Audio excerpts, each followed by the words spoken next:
तो दोस्तों आज का टॉपिक बहुत ही पेचीदा है जो कि काफ़ी सारे कॉमन लोगों के माइंड में आता ही है।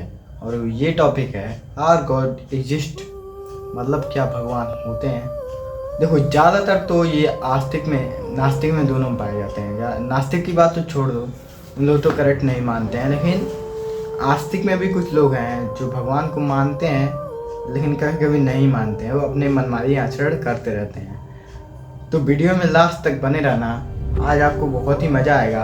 मैं आपको काफ़ी सारे पॉइंट्स दूंगा जिससे आपको प्रूफ हो जाएगा कि भगवान होते हैं या नहीं। तो वीडियो में लास्ट तक बने रहना, गारंटेड मज़ा आएगा। ऐसे ऐसे क्वेश्चन पूछ दूंगा ना भाई कि आप कमेंट करने पे मजबूर हो जाओगे, तो मुझे कमेंट में ज़रूर बताना। ज़्यादातर कॉमन क्वेश्चन होता है लोगों के दिमाग में, हमेशा आता है कि क्या भगवान होते हैं।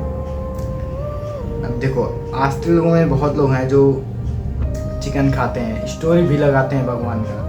तो फिर कैसे हो भगवान पे बिलीव करना है भाई, जब फिर तुम्हारा भगवान बोल रहा है कि चिकन नहीं खाना चाहिए, मांस नहीं खाना चाहिए, मदिरा नहीं पीना चाहिए। लेकिन वहीं कुछ लोग होते हैं जो भगवान पे बिलीव करते हैं। अगर भगवान की कृपा हो गई तो उनके माइंड में वो आ जाता है कि मुझे ये नहीं करना चाहिए, तो वो कोशिश करते हैं उस चीज़ को बंद करने का। भाई मुझे 2.5 साल हो गया चिकन खाए, ठीक है। सो स्टार्ट करते हैं इस वीडियो को लाइक कर देना, चैनल को सब्सक्राइब कर देना। तो चलो स्टार्ट करते हैं। जय श्री राम। देखो पहला पॉइंट ये है, मैं आपसे एक क्वेश्चन पूछता हूँ। 15 लाख बंदर को 15 लाख टाइपराइटर दिया जाए और 15 लाख साल दिया जाए, तो क्या वो लिखेंगे? मतलब जो वो लिखेंगे तो क्या ये संभव है कि कोई गाना क्रिएट हो जाए, मतलब कोई गाना बन जाए एक? हाँ, इत्तेफाक से कोइंसिडेंस से ऐसा हो सकता है कि एक लाइन जनरेट हो जाए, लेकिन पूरा गाना नहीं बन पाएगा, ठीक है, सिस्टम तरीके से कि पहला लिरिक्स क्या था, दूसरा लिरिक्स क्या था, समझ सकते हो आप। तो जब कोई गाना ही अपने हिसाब से अपने आप नहीं बन सकता है, तो फिर हम लोग जैसे जीव जंतु, मनुष्य, पेड़ पौधे, इतनी सुंदर चीज़ें, इतनी बुरी चीज़ें पृथ्वी पे सब चीज़ें क्यों एग्जिस्ट करती हैं? कोई तो क्रिएटर होगा। अब जैसे कि ये बताओ आप, यार बैकग्राउंड को तुम इग्नोर करना, बस चल रहे हैं। अब जैसे ये बताइए आप कि हम लोग हैं, ठीक है, हम लोग को कोई तो क्रिएट किया होगा। जैसे कि प्रधानमंत्री देश को चलाते हैं, हर एक देश को उनके प्राइम मिनिस्टर, उनके चीफ मिनिस्टर चलाते हैं, ठीक है। तो इस पृथ्वी को भी तो कोई चलाता होगा। इतना तो आप जानते होंगे कि हर एक चीज़ का एक क्रिएटर होता है, हर एक चीज़ का एक जो बनाने वाला होता है। जैसे कि मेरा फ़ोन है, मेरा कैमरा है, तो इस फ़ोन का ब्रांड है सैमसंग, तो सैमसंग कंपनी का भी कोई ओनर होगा। ये रिंग लाइट है सामने, इसका भी कोई ओनर होगा जिस इसको बनाया होगा। पीछे भगवत गीता है साइड में, पीछे नहीं भाई रखता हूँ मैं, साइड में रखता हूँ। इनको भी कोई बनाने वाला होगा जो कि भगवान कृष्ण है, जो कि अपनी वाणी दिए हैं, इसको लिखा कोई और है, ठीक है। तो ये बताइए आप कि अगर कोई चीज़ अपने आप से नहीं बन सकती, तो फिर इतनी प्यारी प्यारी चीज़ें कैसे बनी पृथ्वी पे? इतना जल, वायु, आग, 5 तत्व है और अन्य चीज़ें कैसे बनी? सोचने वाली बात है ना। देखो अब मैं आपसे दूसरा क्वेश्चन पूछता हूँ। मान लीजिए आप पानी को गिराते हैं, किसी चीज़ को गिराते हैं, ठीक है। अब मैं कोई चीज़ ले लेता हूँ, इस क्यूब को ले ले रहा हूँ, ठीक है। इसको गिराया, नीचे आया, ठीक है, गिराया, नीचे आया, तो ग्रेविटी खींच रही है। इतना तो आपको पता होगा कि ग्रेविटी खींच रही है तो क्यूब नीचे आ रहा है, ठीक है। तो ये सवाल है मेरे से कि अगर हर एक चीज़ नीचे आ रही है, तो नारियल पेड़ पर जो नारियल होता है उसके अंदर पानी कहाँ से चला गया भाई? कौन सा मोटर लग गया? हम लोग तो मोटर लगा के, चलो ठीक है, टंकी से चला, पाइप के जरिए टंकी से चला गया मोटर के जरिए, ठीक है। लेकिन वहाँ तो कोई मोटर नहीं लगा हुआ है कि पानी धरती से नीचे से ऊपर नारियल में चला गया। सोचने वाली बात है कि नहीं? आप कमेंट में बताओ आपका क्या ख्याल है। लेकिन भाई सुनो, ऐसे भी बहुत लोग होते हैं जो कि बहुत ठीक हैं, वो अपने आप को साबित ही करेंगे। तो उनके सामने अगर भगवान कृष्ण खड़े हो जाए ना, भगवान महादेव खड़े हो जाए ना, तो भी वो बिलीव नहीं करेंगे, क्योंकि उनको अपने आप को प्रूव करना है। लेकिन मेरा मानना है you have to believe in God if you want to successful in your life. किसी भी तरीके से you should believe in a God, you have to believe in a God, you must believe in a God।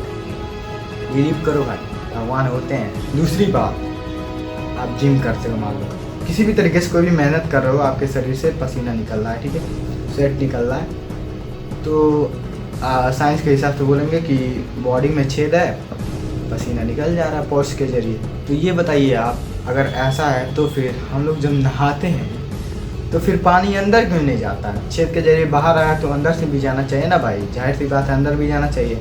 लेकिन अंदर क्यों नहीं जाता है पानी? मतलब कि जनरेटर बहुत ही बुद्धिमान, बहुत ही शक्तिशाली है, बहुत ही पावरफुल है, जो भी हम लोग के जनरेटर हैं, जो भी हम लोग के क्रिएटर हैं, यानी गॉड, भगवान कृष्ण, भगवान विष्णु। अब फाइनल तीसरा क्वेश्चन मैं आपसे पूछता हूँ कि मान लीजिए ये सैमसंग का फ़ोन है, ठीक है। आज से 10 साल पहले कोई और मॉडल आया होगा, फिर कंपनी जानी ये कमी है, डेवलप करती गई, कैमरा में डेवलप हुआ, प्रोसेसर में डेवलप हुआ, हर एक चीज़ में डेवलप करती गई, आगे भी डेवलप करती रहेगी जितना उसको नॉलेज मिलेगा। ये तो हो गया इंसान का माइंड, ठीक है। लेकिन हम लोग का जो जनरेटर है, जो क्रिएटर है, तो क्या वो कभी हम लोग की आँखों को अपडेट करके पीछे लगा दिया? क्या हम लोग के मुंह को यहाँ लगा दिया? क्या हम लोग हाथ को पैर बना दिया, पैर को हाथ बना दिया? नहीं, क्योंकि उसे पता था कि जो बनाऊंगा वो सबसे परफेक्ट होगा, हमेशा रहेगा, आजीवन रहेगा, ठीक है। तो भाई बहुत गर्मी लग रही है, अंधेरे में शूट कर रहा हूँ, पंखा कूलर सब बंद है, गर्मी के मौसम में शूट कर रहा हूँ, तो गर्मी तो लगेगा ही भाई, बहुत गर्मी है। हाँ, तो आते हैं टॉपिक पे। तो फिर कैसे हम लोग का अपडेट नहीं हुआ? जो जनरेटर है वो पहले से जानता था, मतलब वो बहुत ही बुद्धिमान है भाई, जो भी है मेरे हिसाब से भगवान कृष्ण, जो कि हम लोग के क्रिएटर हैं, ठीक है। तो साफ सीधी बात कि भगवान को सब पता है कि किस तरीके से क्या चीज़ वर्क करेगा, उन्हीं के अधीन सब कुछ है भाई। कि एक तरीके से मानो कि वो आपको भेजें पृथ्वी पे खेलने कूदने के लिए, कर्म करो, अच्छे कर्म करो, उस हिसाब से आपको टेस्ट में नंबर मिलते रहेंगे, जैसे हम लोग टेस्ट लेते हैं, और अच्छे कर्म करो, ठीक है, उस हिसाब से आपका होता रहेगा। देखो यहीं कहीं अभी याद आया कि भगवत गीता में भी ये लिखा हुआ है, मैं ही समस्त प्राणियों में हूँ, मुझसे ही सब कुछ है, ठीक है। हाँ, मिल गया, ठीक है। देखो यहाँ पे लिखा हुआ है, क्या लिखा हुआ है? मैं प्रत्येक जीव में के हृदय में असीन हूँ और मुझसे ही स्मृति, ज्ञान तथा विस्मृति होती है। मिला जुला के भगवान कृष्ण अपने बारे में बता रहे हैं, जो कि रियल है, ठीक है। तो आज का यही टॉपिक था। उम्मीद है आपको बहुत मज़ा आया होगा क्वेश्चन को सुनने में। क्वेश्चन का मुझे जवाब दो कमेंट में, और वीडियो को लाइक कर देना वीडियो अगर अच्छी लगी थोड़ी सी भी, और भगवान पे अगर बिलीव करते हो तो मुझे कमेंट में बताओ, और चैनल को सब्सक्राइब कर देना। मैं मिलता हूँ आपसे नेक्स्ट वीडियो में। जय श्री महाकाल।